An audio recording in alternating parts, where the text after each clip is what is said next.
심야에 숨겨진 공포 맛집 공포식당 루아. 오늘의 이야기. 폐쇄 공포증, 치매 공포증 등 인간이 갖고 있는 각종 수많은 공포증들의 공통점은 무엇일까? 그것은 바로 좁은 공간이나 깊은 물속에서 느끼게 되는 미지의 공포에 따른 심리라는 것인데, 이처럼 인간은 누구나 아는 것보다 아직 겪어보지 못한 것들에 대한 공포심이 있기 마련인데요. 이러한 사람의 심리를 자극할 그 자세한 사연이 궁금하다면 지금 바로 루아에서 확인하세요.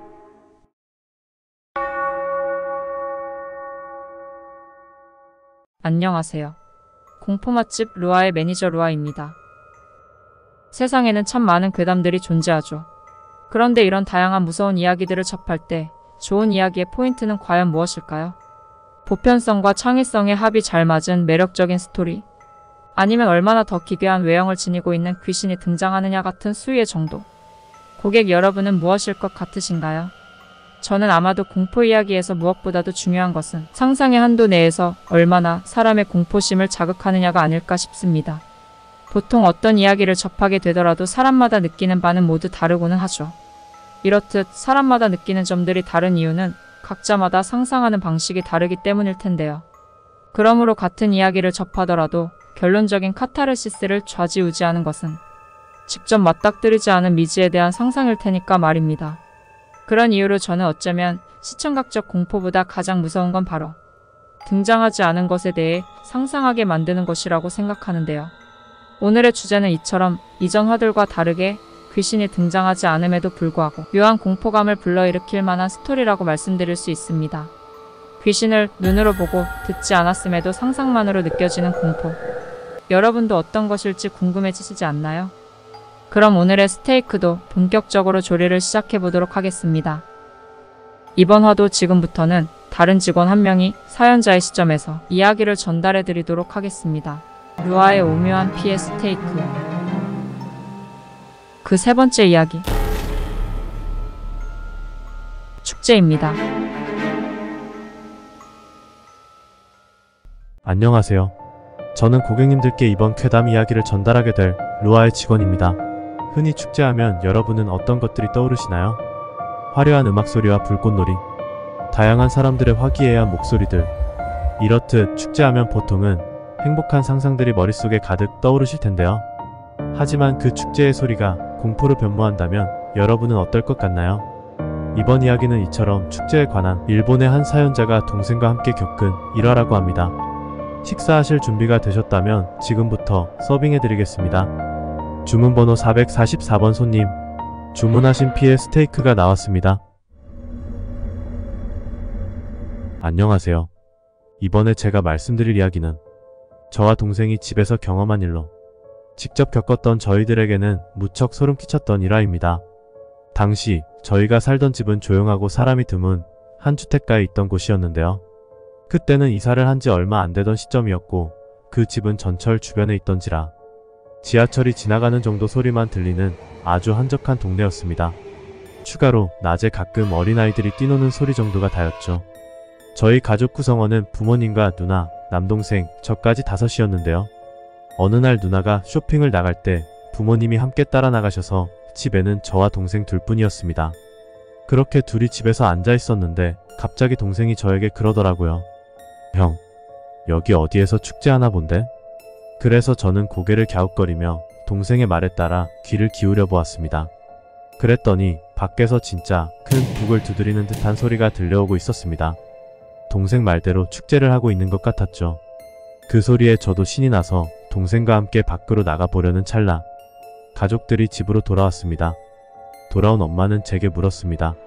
너네 이 늦은 밤중에 어딜 가려는 거야? 그러자 동생이 엄마에게 신이 나서 말했습니다.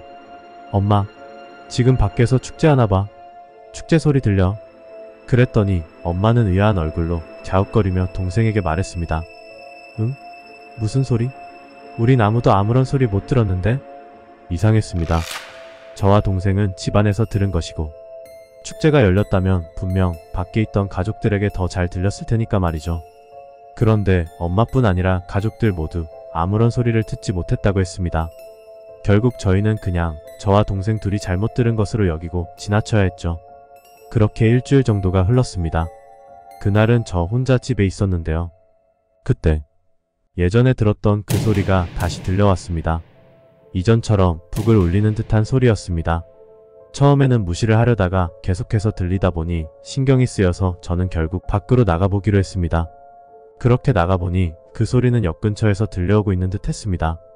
그래서 그쪽으로 향해 보려고 발걸음을 때렸는데 옆집 할머니가 마당을 쓸고 계신 모습이 제 눈에 들어왔습니다. 옆집에는 이 할머니와 할아버지 두 분이 살고 계셨는데요. 이분들은 오래전부터 이 동네에서 사셨고 저희 가족들에게 평상시 매우 친절하신 분들이셨습니다. 그런데 갑자기 이 할머니가 막 걸어가려던 제 팔을 붙잡으시며 말씀하셨습니다. 혹시 축제 소리가 들리니? 그 순간 저는 너무 놀랐습니다.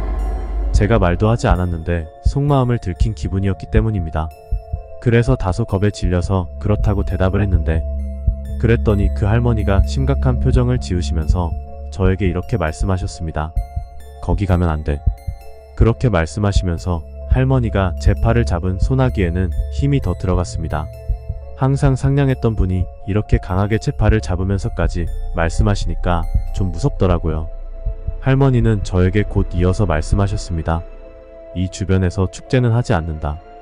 절대. 그러니까 절대 가면 안 된다. 할머니께서는 진지한 표정으로 상세한 이유는 말씀해 주시지 않았고 저는 당황하느라 이유를 물어볼 겨를도 없이 연신 고개만 끄덕였습니다. 곧 할머니는 잡고 있던 제 팔을 놓아주더니 이어서 말씀하셨습니다. 만에 하나 축제 소리가 들리더라도 무시해라. 다른 사람한테 얘기하는 것은 상관없지만 그 축제에는 결코 가서는 안 돼. 할머니가 제게 얼굴을 가까이 하시고 이렇게 말하는 순간 저는 왠지 모르게 오금이 저리는 기분이 들어서 겨우 고개를 끄덕이고 집까지 전력 질주로 도망쳐 왔습니다. 그렇게 무사히 집으로 돌아오고 난 후 동생은 더 이상 그 축제 소리가 들리지 않는 듯 했습니다. 하지만 저는 계속 여전히 그 축제의 북소리가 들려옵니다. 저는 왜 계속 그 소리가 들리는 것이고 그 축제 소리의 정체는 무엇이었을까요? 또한 이 사실을 그 할머니는 어떻게 알고 있었으며 그 할머니의 정체는 무엇일지 궁금해집니다. 모두 아직까지도 미스터리로 남는 부분들이고 나름대로 여러가지 상상을 해보아도 의문이 풀리지는 않았습니다. 그때 만약 제가 할머니의 말을 어기고 그 축제에 갔다면 어떻게 됐을까요? 또한 그곳에선 대체 무슨 일이 벌어지고 있는 것일까요? 그날 이후 제게 축제라 흥겨운 소리가 아닌 미묘한 공포심을 불러일으키는 끊임없이 반복되는 악몽의 소리가 되었습니다. 이 이야기를 들은 여러분도 혹여나 살다가 가끔 이런 소리를 들은 분들이 있다면 그때 그 할머니의 말씀처럼 그곳에 찾아가지 마시길 바랍니다. 어쩌면 잠깐 즐기고자 간 그 축제에서 영영 돌아오지 못할지도 모르니까요.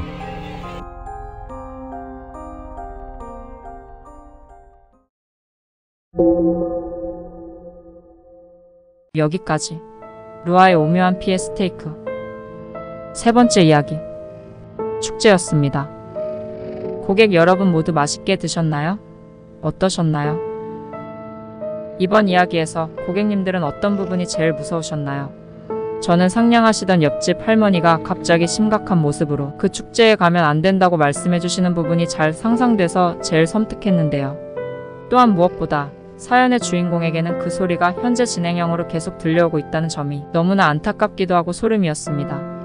그리고 동생과 주인공 둘만 들었던 그 의문스러운 소리에 대해 결말 없이 열린 엔딩으로 끝나서 더 미스터리했고 오싹하게 느껴졌던 이야기였습니다.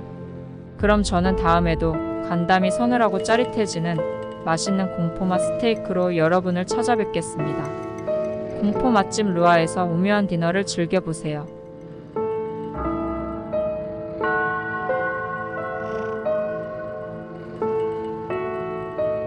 방송이 끝나기 전 오늘의 내용이 마음에 드셨다면 구독과 좋아요, 알림 설정도 잊지 말아주세요.